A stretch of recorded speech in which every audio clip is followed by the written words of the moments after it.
We kicked Vecna's ass last year, but I think he just fled across this bridge back to the Abyss to lick his wounds. Merge. Henry wasn't licking his wounds in the Abyss. He was making rifts, weakening the Abyss, just like he weakened Hawkins. So when the Abyss and Hawkins collide, They become one. He's remaking the world. Everything you thought you knew about Stranger Things cosmology is wrong. For 5 seasons, fans have assumed the Upside Down is the final boss arena. It's the dark dimension. It's the source of all monsters. It's the end goal. But episode 7 just revealed the Upside Down was never the real threat.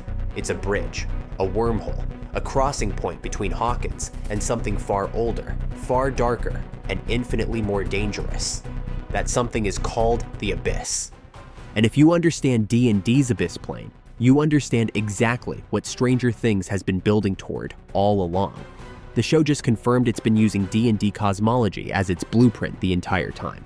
In the next 11 minutes, I'm breaking down the 3-layer cosmology that just recontextualized 5 seasons of narrative. Let's talk about what Dustin literally says in episode 7, because the dialogue is everything. He's explaining to the group how the Upside Down actually works, and he starts with a correction. We've always assumed the Upside Down was another dimension opened by Brenner, but it turns out it's actually a bridge. More specifically, an interdimensional bridge that rips through space and time. Oh, this is Hawkins, and this is the Upside Down. We always assumed the Upside Down was another dimension opened by Brenner, but it turns out it's actually a bridge. More specifically, an interdimensional bridge that rips through space-time. It is wildly unstable, but held together by exotic matter, which we found dead center right above the lab. In theoretical physics, they call this type of bridge a Wormhole. And this wormhole connects Hawkins to here, another world that I've coined the Abyss. This is crucial. For 5 seasons, the show let us believe the Upside Down was a place, a dark mirror world, a destination. Dustin is saying it's not a place, it's a pathway. He continues, it is wildly unstable, but held together by exotic matter, which we found dead center right above the lab. In theoretical physics, they call this type of bridge a wormhole. A wormhole. Think about what that means. A wormhole isn't a destination. It's a tunnel, a conduit, a connection between 2 separate points in space. Then comes the key line. And this wormhole connects Hawkins to here, another world that I've coined the Abyss. The Abyss, not the Upside Down. A different realm entirely. And then Mike responds, D&D, Jesus Christ. The Abyss. Any particular reason? A realm of pure chaos and evil. I'm sorry? D&D. Jesus Christ. Wow. That's the show saying it out loud. This isn't metaphorical. This isn't vague fantasy world building. The Abyss is a D&D reference. It's the Abyss plane from the game itself. Dustin confirms. A realm of pure chaos and evil. That's the textbook D&D description of the Abyss. In D&D, the Abyss is an infinite plane of chaos, home to demons, aberrations, and entities so fundamentally alien that mortals can't comprehend them. It's evil without morality. It's chaos without order. And that's where Demogorgons live. That's where the Mind Flayer originates. That's the true home of everything that's been hunting Hawkins. So here's what the show just established. There are 3 distinct layers to reality in Stranger Things. Layer 1, Earth. Hawkins, the material plane, normal reality. Layer 2, the Upside Down, the bridge, the wormhole. This is the space between worlds, held together by exotic matter. It's not stable. It's not hospitable. It exists only because of Brenner's forced psychic contact with the Abyss. Layer 3, the Abyss, the true realm, the source. This is where the monsters originate. This is chaos incarnate. Now, think about what this means for the narrative. For 5 seasons, the Upside Down felt like the darkest place in the show. It's toxic, it's filled with monsters, it's dying. But it's not the real threat, it's a symptom. The real threat is beyond the Upside Down. The Abyss is the disease. The Upside Down is the infection spreading from it. In D&D terms, this is brilliant cosmology. You have the material plane, Earth, the elemental / otherworldly plane, Upside Down, the abyss, true chaos realm. It mirrors how D&D structures the Great Wheel, multiple planes of existence, each more alien and hostile than the last. This cosmology revelation also reframes everything about Henry and the Gates. Here's what actually happened. 11 didn't send Henry to the Upside Down. She sent him to the abyss. That's why he survived. That's why he's been able to hide for so long. That's why he's so powerful. Brenner forced 11 to make remote psychic contact with the abyss itself.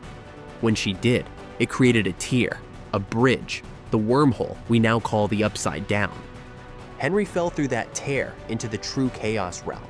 He's been there for years, in absolute darkness, in a realm of pure chaos. And he's thrived there. Think about that. Henry is so fundamentally broken, so aligned with chaos and evil, that the abyss became his home. He adapted. He survived. He grew stronger. Meanwhile, the bridge he fell through, the Upside Down, began spreading decay back into Hawkins. It's like the infection is leaking through the wormhole. In D&D, this would be described as planar bleeding. When a portal is forced open and poorly maintained, reality begins to merge. The rules of one plane start bleeding into another. That's exactly what's happening. The Upside Down is decaying because it's holding back the abyss, and now Henry is using that bridge to come back. Now here's where it gets really interesting from a D&D perspective. Dustin explicitly says, "I believe this abyss is the true home of the Demogorgons, the Vines, the Mind Flayer, all the nasty shit we found in the Upside Down." I believe this abyss is the true home of the Demogorgons, the Vines, the Mind Flayer, all the nasty shit we found in the Upside Down, and it's where all those years ago you banished Henry.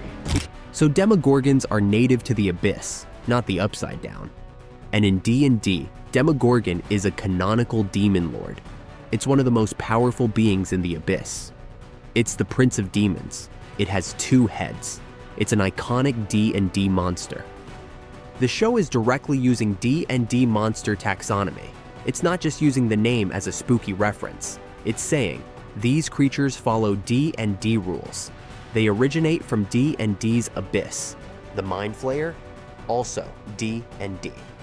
Mind Flayers are aberrations native to the far realm in D&D, which is essentially a chaotic otherworldly dimension. The show recontextualizes them as abyssal entities. The vines, the spores, the infected zones, all of it originates from the abyss, spreads through the Upside Down, and contaminates Hawkins.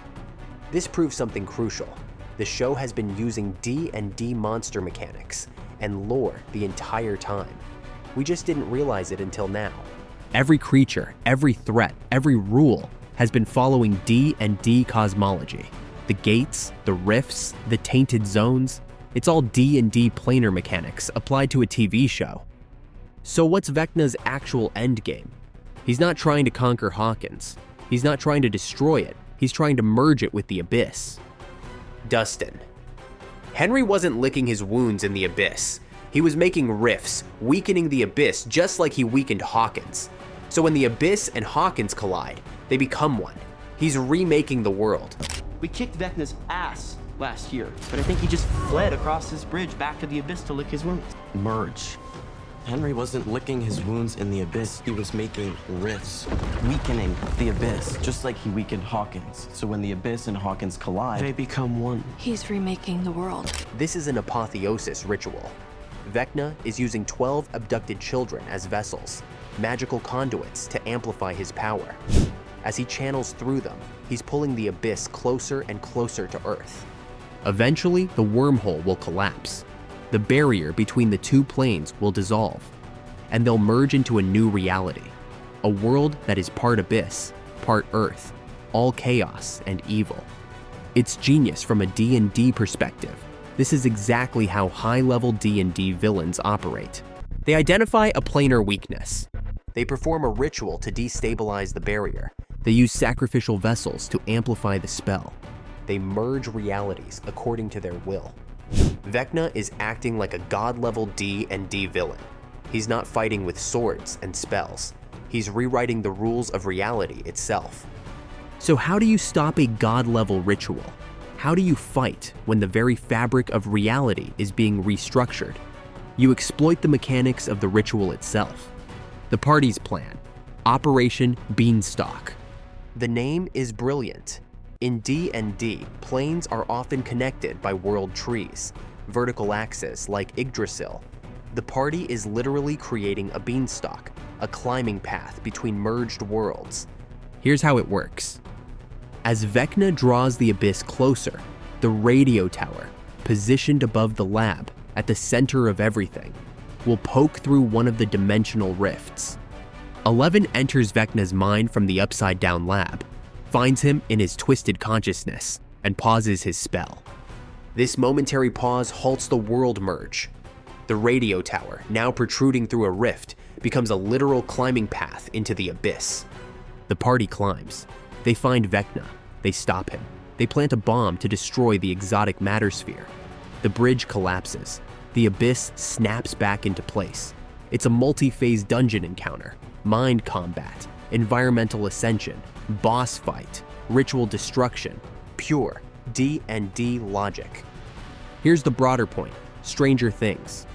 Season 5, Episode 7 just confirmed something fans have suspected for years. The show has been using D&D as its structural framework from the very beginning. The gates aren't magic, they're spells. The Upside Down isn't a dimension, it's a wormhole. The monsters aren't random creatures, they're D&D entities. Vecna's plan isn't a vague apocalypse, it's a planar merger ritual. Every rule, every mechanic, every threat has been following D&D cosmology and D&D spell logic. The show didn't just reference D&D in the early seasons. It embedded D&D's entire cosmological framework into its foundation. And it did it so seamlessly that most viewers didn't notice. Until episode 7, when Dustin spells it out, and Mike literally says, D&D Jesus Christ. That's the show winking at its audience. That's confirmation that we've been reading the code correctly the entire time, and it's why the endgame works. Because everything follows D&D rules, the solution is also a D&D solution. A beanstalk, a climb, a final confrontation, a ritual destruction. If you're a D&D player, you probably gasped the moment Dustin said abyss. If you're a Stranger Things fan, you just learned that everything you've watched for 5 seasons has been D&D mechanics translated into narrative. Either way, Episode 7 is a masterclass in how to build a fictional world using game design as your architecture. The 3-layer cosmology, the planar mechanics, the ritual logic, the beanstalk. It's all D&D. And the finale is going to be a D&D encounter structured for television.